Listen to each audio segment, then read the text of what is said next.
Bismillahirrahmanirrahim. Assalamualaikum warahmatullahi wabarakatuh.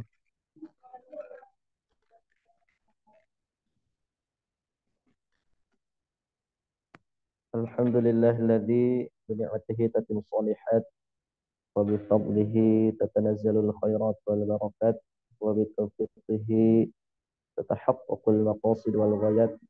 Wassalatu wassalamu ala sayyidil makhluqat wa ala alihi wa ashabihi ahli sidqi wal khairat. Amma ba'd. Yang kami hormati Al-Ustazah Dr. Hajah Romlah Hidayati MAG, yang semoga senantiasa Allah berikan kesehatan dan keberkahan dalam ilmunya sehingga dapat membimbing kami semua sebagai mahasiswa untuk terus meningkatkan keilmuan kami, wabil khusus pada mata kuliah ilmu qiraat ini, dan juga teman-teman sekalian, rekan-rekan sekalian, semoga senantiasa diberikan kesehatan, kemudahan, dan diberikan ilmu yang bermanfaat oleh Allah Subhanahu wa taala. Amin ya rabbal alamin. Sebelumnya kami ucapkan terima kasih atas kesempatan yang telah diberikan kepada kami kelompok 3 untuk mempresentasikan makalah yang telah kami susun pada pembahasan qiraat pada masa Nabi, sahabat, dan tabi'in. Sebelumnya izinkan kami memperkenalkan terlebih dahulu anggota kelompok kami, kelompok 3. Pertama ada saya sendiri, kemudian ada Bapak Muhammad Sa'ad, ada Ibu Rausani Azza, dan Ibu Nadifatul Ainiyah. Jumlah kami berempat. Adapun tajuk pembahasan, ada makalah yang kami presentasikan meliputi turunnya Al-Quran dengan 7 huruf, kemudian cara Nabi Muhammad SAW mengajarkan Al-Quran, dan sahabat-sahabat yang ahli Quran, kemudian qiraat pada masa sahabat, dan terakhir penyebaran qiraat pada masa tabi'in. Untuk mengefisiensikan waktu, langsung saja masuk ke pembahasan bagian pertama, yakni turunnya Al-Quran dengan 7 huruf. Ketika kita membahas tentang qiraat, tentu pembahasan tersebut tidak akan lepas dari pembahasan tentang 7 huruf karena saling berkaitan. Adapun pembahasan yang pertama berkaitan dengan takhrij hadis sab'atu ahruf.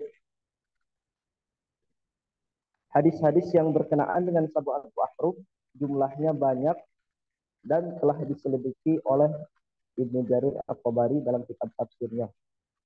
Bagaimana Asyuti menyebutkan bahwasannya hadis tentang sab'atu ahruf tersebut diriwayatkan dari 21 orang sahabat.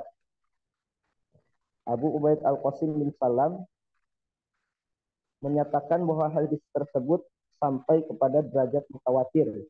Meskipun Az-Zarqani menyebutkan bahwa riwayat itu tidak sampai ke derajat mutawatir karena jumlah perawi pada tabaqah sesudahnya tidak sampai ke tingkat mutawatir. Adapun di antara 21 orang sahabat yang tadi disebutkan, yaitu Ubay bin Ka'ab, Anas bin Malik, Huzaifah al-Yaman, Zaid bin Arqam, Samrah bin Jundub, Sulaiman bin Sa'd, Ibnu Abbas, Ibnu Mas'ud, Abu Hurairah, Abdurrahman bin Auf, Utsman bin Affan, Umar bin Khattab, Amr bin Abu Salamah, Amr bin As, Mu'ad bin Jabal, Hisham bin Hakim, Abu Bakrah, Abu Jaham, Abu Sa'id Al-Khudri, Abu Talhah Al-Ansari, dan Abu Qayyib Al-Ansari. Karena hadis tersebut cukup banyak, sehingga di makalah yang kami susun itu tidak dimasukkan semuanya. Di makalah kami hanya memasukkan 4 hadis beserta tahrijnya sebagian. Di antaranya hadis yang pertama yang cukup sering kita dengar, ya kita baca, yang diriwayatkan oleh Ibnu Abbas radhiyallahu anhu. Bahwasanya Rasulullah sallallahu alaihi wasallam bersabda, "Aqra'ani Jibril ala harfin, falam azal astaziduhu hatta intaha ila sab'ati ahruf. Kemudian Imam Muslim menambahkan qala Ibnu Syihab balaghani anna tilka sab'atul ahruf innama hiya fil amri alladhi yakunu wahidan la yakhtalifu fi halal wala haram. Jadi inti dari hadis tersebut bahwasanya Jibril alaihi salam membacakan Al-Qur'an kepadaku dengan satu huruf ya kata Rasulullah. Lalu aku berulang kali meminta agar huruf itu ditambah dan ia menambahkan kepadaku sampai 7 huruf ya. Karena di sini kita berbicara tahrij ya. Sebagaimana yang sudah kita pelajari pada mata kuliah tahrij hadis, bahwasanya tahrij adalah apa? Ad-dalalatu ala mawdi'il hadis fi masadirihi al-asliyah, yaitu mengeluarkan hadis pada kitab-kitab masadir. Nah, hadis yang pertama tadi, tahrij yang kami lakukan pertama pada kitab Sahih Bukhari, cetakan Dar al-Habarah bin Nashr wa Tauzi'. Di hadis di Sahih Bukhari tersebut ya, hadis ini nomor 3219 dan 4991, halaman 527 dan 830. Jadi disebutkan 2 kali di situ. Dan juga hadis ini juga disebutkan oleh Imam Muslim dalam kitab Sahih Muslim nomor 819 gitu ya. Adapun cetakannya sama ya, Darul Habarah bin Nashr Tauzi, kitab salat pada kitab salat al-musafirin wa qasriha dan seterusnya. Nah, di situ kami tambahkan keterangan bahwasanya hadis ini juga diriwayatkan oleh Imam Ahmad dalam musnadnya jilid 1 nomor 263 dan seterusnya. Nah, kemudian kami sebutkan lagi di antaranya hadis yang kedua, riwayat Umar bin Khattab ya. Ini cukup panjang hadisnya. Di akhir hadis di situ disebutkan keterangannya bahwasanya inna hadzal Qur'an unzila ala sab'ati ahruf faqra'u ma tayassara min. Bahwasanya Al-Qur'an ini diturunkan dengan 7 huruf, maka bacalah yang paling mudah di antara ke-7 huruf tersebut. Nah, adapun hadis yang kedua ini riwayat Umar bin Khattab berdasarkan tahrij yang kami lakukan. Pertama diriwayatkan di Sahih Bukhari nomor 2419, 4992, 5041, 7550, di 4 kali disebutkan itu. Di Sahih Muslim nomor 818, kemudian di Sunan Abu Daud nomor 1475, kemudian di Sunan At-Tirmidzi nomor 2943, dan di Sunan An-Nasa'i nomor 937. Jadi sudah cukup banyak ya disebutkan di Kutubus Sittah bahkan. Dan lain-lain ya, masih banyak hadisnya di situ. Kita masuk ke pembahasan poin yang kedua dari pembahasan pokok yang pertama ini, yakni pendapat ulama tentang sab'atu ahruf. Saya rasa ya, atau kami rasa pembahasan ini sudah cukup sering kita ulang-ulang ya. Bahkan di perkuliahan pasca sarjana semester sekarang saja, pembahasan tentang sab'atu ahruf itu dibahas di mata kuliah Ulumul Quran, Ilmu Rasam, di mata kuliah ini sendiri, bahkan di kajian Qiraah Sab'ah tiap malam Kamis atau malam Senin itu dibahas. Jadi kami rasa materi ini sudah dipahami oleh teman-teman sekalian. Nah, adapun pendapat ulama tentang sab'atu ahruf secara umum, menurut As-Suyuti, makna sab'atu ahruf itu tidak kurang dari 40 penafsiran. Ini apa di makalah kurang 4 penafsiran. 40 penafsiran. Nah, kemudian Ibnu Hibban juga mengatakan bahwa ahlul ilmi mengatakan, berpendapat bahwa makna sab'atu ahruf itu terdiri dari 35 pendapat. Sebagaimana di kitab Al-Itqan di situ disebutkan ya, dari 1 sampai 35 di situ lengkap disebutkan. Yaitu penafsiran-penafsiran tentang sab'atu ahruf. Kemudian Imam Az-Zarkashi juga di dalam kitab Al-Burhan Ulumul Quran ya. Di situ menyebutkan ada 14 pendapat mengenai tentang makna sab'at wahruf. Nah, kemudian di antara sekian banyak pendapat-pendapat tersebut yang menurut Mana'ul Qattan dianggap paling mendekati kebenaran. Yang pertama, 7 huruf yang dimaksud adalah 7 macam bahasa dari bahasa-bahasa Arab mengenai satu makna. Jadi ada satu makna, kemudian diungkapkan dengan 7 bahasa. 7 bahasa tersebut dan diantaranya Quraisy, Hudzail, Thaqif, Hawazin, Kinanah, Tamim, dan Al-Yaman. Ada juga yang mengatakan Quraisy, Hudzail, Hawazin, Tamim, Azad, Rabi'ah, dan Sa'ad ibn Bakar. Nah, kemudian pendapat kedua mengenai sab'atu ahruf itu bahwasanya 7 huruf yang dimaksud adalah 7 macam bahasa dari bahasa-bahasa Arab dengan mana Al-Quran diturunkan. Nah, ini bedanya dengan pendapat pertama, bahwa pada pendapat pertama tadi 7 bahasa itu pada satu makna. Adapun pendapat kedua, 7 bahasa itu tersebar di dalam Al-Quran secara keseluruhan, ya, bukan tertuju pada satu makna. Itu perbedaannya. Adapun pendapat ketiga tentang sab'atu ahruf yaitu 7 wajah ya. Amr, nahyu, wa'id, wa'id, jadal, qasas, masal atau amr, nahyu, halal, haram, muhkam, mutasyabih, dan amsal.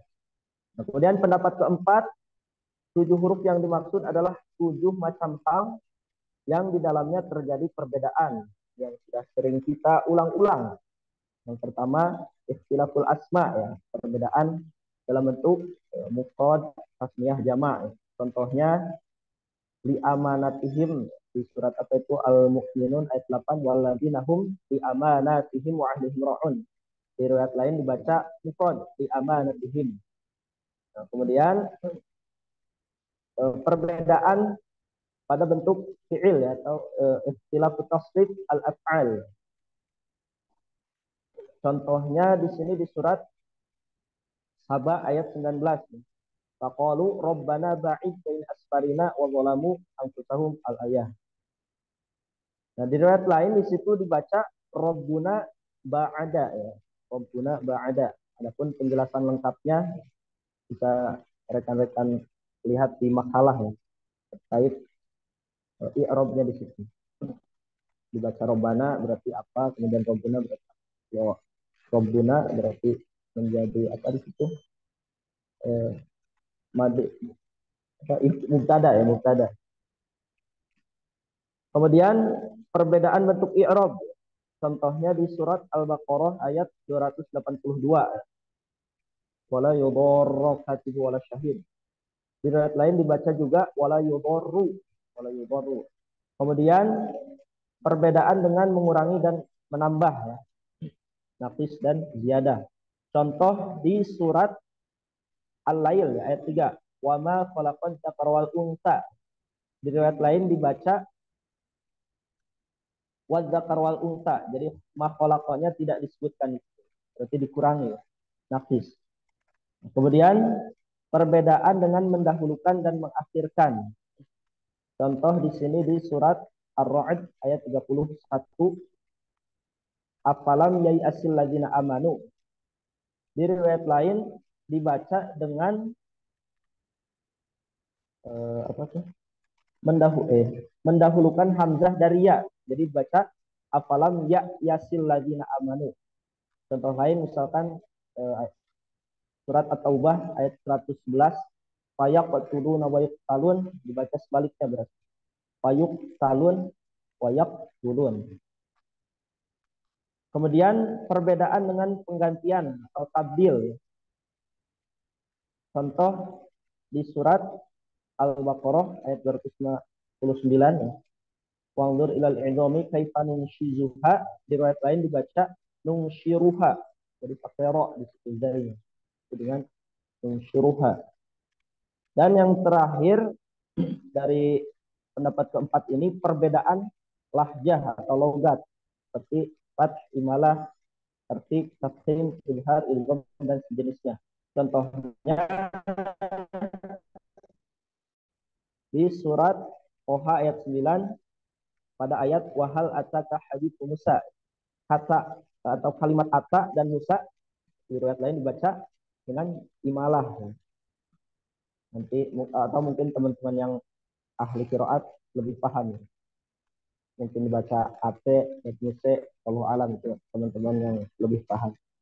Intinya di situ riwayat lain dibaca imalah, dan perbedaan ini merupakan perbedaan atau poin dari contoh perbedaan lahjah atau logat. Nah, kemudian pendapat kelima mengenai sab'atu ahruf, bahwasanya 7 huruf yang dimaksud bukan 7 secara harfiah, tapi 7 di sini melambangkan kesempurnaan menurut kebiasaan orang Arab. Dan pendapat keenam bahwa sab'atu ahruf, 7 huruf yang dimaksud adalah qiraah sab'ah dan lain-lain ya. Masih banyak penafsiran-penafsiran berkaitan dengan sab'atu ahruf. Adapun materi selanjutnya insya Allah akan dilanjutkan oleh Bapak Muhammad Sa'ad. Bismillah, Alhamdulillah, wassalatu wassalamu ala Rasulillah. Amma ba'du, kita lanjutkan pembahasan selanjutnya, yaitu adalah pendapat yang rojih. Sebelum menyebutkan pendapat yang rojih, selagi kita mencari-cari rujukan kitab-kitab tentang yang membahas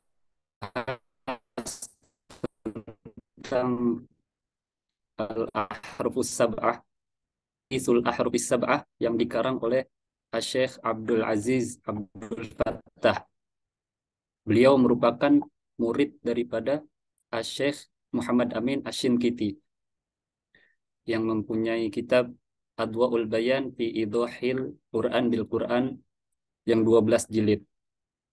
Kata beliau, kata Syekh Abdul Aziz bertanya kepada Syekh Muhammad Asy-Syinkiti, yang paling rojih, yang rojih di dalam banyak pendapat tentang al-ahrufus sab'ah. Mufassir, jawaban beliau apa? Walladzi tarajjaha ladayya anni la a'rifu ma'na. Yang rojih menurut pendapat saya adalah anni la a'rifu ma'na, bahwasanya saya tidak mengetahui artinya. Itu karena kata Syekh Muhammad Amin Asy-Syinkiti, Shahibu Adwail Bayan fi Idhahil Quran bil Quran. Sebenarnya itu adalah salah satu jawaban yang di dalamnya menunjukkan bahwasanya al-ahrufus sab'ah adalah pembahasan yang rumit. Kemudian yang di sini pendapat yang rojih yang kita masukkan di dalam makalah ini, sebagaimana yang sudah sering kita dengar dari Kiai Fatoni, yaitu menurut jumhur ulama, pendapat yang rojih adalah pendapat Abul Fadl Ar-Razi, yaitu beliau adalah Abdurrahman bin Ahmad bin Hasan Ar-Razi, yaitu seorang imam dalam qiraat Al-Quran dan ahli sastra dan nahwu. Pendapat ini juga didukung oleh banyak ulama, di antaranya di dalam kitab Manahilul Irfan Az-Zarqani, bahwasanya pendapat Abul Fadl Ar-Razi ini sangat mendekati dengan pendapat-pendapat ulama-ulama sebelumnya, yaitu di antaranya Al-Imam Ibnu Qutaibah. Bahkan Al-Imam Ibnu Hajar Al-Asqalani berpendapat bahwasanya waqad akhadha ar-Razi kalama Ibnu Qutaibah wa naqahahu, bahwasanya Abul Fadl Ar-Razi ini mengambil pendapatnya Ibnu Qutaibah dan sedikit ditinjau dan ditambah. Kemudian ada Al-Imam Ibnul Jazari dan juga Ibnu Tayyib. Mereka semua berpendapat bahwasanya al-ahrufus sab'ah adalah 7 macam bentuk perubahan. Walaupun di dalam pendapat-pendapat mereka ada sedikit sekali perbedaan. Para ulama mengatakan bahwa perbedaan di antara pendapat-pendapat mereka adalah perbedaan lafzi, bukan maknawi. Begitu juga pendapat ini yang pendapat Abdul Fadl Ar-Razi juga didukung oleh ulama mutaakhirin seperti Syekh Abdul Azim Az-Zarqani dalam kitabnya Manahilul Irfan, kemudian Syekh Nuruddin Itir dalam kitabnya Ulumul Quran Al-Karim, kemudian Syekh Ali As-Sabuni juga berpendapat bahwasanya pendapat Abdul Fadl Ar-Razi adalah pendapat yang rajih dalam kitabnya At-Tibyan fi Ulumil Quran. Dalam kitab Manahilul Irfan, Az-Zarqani memberikan beberapa alasannya memilih pendapat ini sebagai pendapat yang rajih. Di antaranya, pendapat tersebut didukung dengan hadis-hadis tentang turunnya Al-Quran dengan 7 huruf. Yang kedua, pendapat tersebut berdasarkan atas istiqra' tam, yaitu penelitian atau yang sempurna. Berbeda dengan pendapat-pendapat yang lain yang berdasarkan istiqra' naqis. Itu diantara alasan-alasan Syekh Az-Zarqani berpendapat bahwasanya pendapat Abdul Fadl Ar-Razi adalah pendapat yang rajih. Kemudian poin yang selanjutnya adalah hikmah diturunkannya Al-Quran dengan 7 huruf. Di sini kita menuliskan beberapa hikmah tentang diturunkannya Al-Quran dengan 7 huruf. Yang pertama adalah seperti apa yang disabdakan oleh Nabi Muhammad SAW dengan lafaz yang jelas, yaitu sebagai keringanan bagi umatnya. Beliau Sallallahu Alaihi Wasallam mengadu kepada Allah Subhanahu Wa Taala bahwasanya akan ada kesulitan bagi umatnya apabila Al-Quran diturunkan dengan 1 huruf, karena lisan dan dialek mereka berbeda-beda. Tentunya akan kesulitan jika harus mengikuti satu dialek atau satu bacaan tertentu. Bahkan Nabi Muhammad Sallallahu Alaihi Wasallam menyebutkan beberapa kelompok umatnya seperti orang tua, anak-anak, dan juga orang yang buta huruf yang harus dikasihani. Oleh karena itu, diturunkannya Al-Quran dengan 7 huruf ini adalah merupakan bentuk keringanan yang diminta oleh Nabi Muhammad SAW agar umatnya mudah dalam menghafal, membaca, dan mempelajari Al-Quran. Kemudian yang kedua, hikmah yang kedua adalah menjelaskan lafaz yang mubham bagi sebagian orang. Yang mubham artinya yang termaktub dalam Al-Quran tanpa menyebutkan secara spesifik sesuatu atau sesuatu yang tertentu yang dikenal. Contohnya, sebagaimana di dalam Al-Quran, وَتَكُونُ الْجِبَالُ كَالْعِهْنِ الْمَنْفُوشِ. Dalam qiraat lain dibaca وَتَكُونُ الْجِبَالُ كَالصُّوفِ الْمَنْفُوشِ. Maka dengan bacaan lain ini dapat dipahami bahwasanya al-ihn maknanya adalah as-suf. Kemudian hikmah yang ketiga adalah bahwasanya diturunkannya Al-Quran dengan 7 huruf ini adalah kekhususan bagi umat Nabi Muhammad SAW. Karena kitab-kitab yang Allah Subhanahu wa Ta'ala turunkan kepada umat terdahulu itu hanya dalam satu bentuk, maka wajib bagi mereka untuk membacanya dan mempelajarinya dengan satu bentuk tersebut. Begitu juga kekhususan Al-Quran adalah Allah Subhanahu wa Ta'ala sendiri yang akan menjaganya. Adapun kitab-kitab umat terdahulu sudah ditinggalkan oleh mereka sendiri dan diubah syariatnya.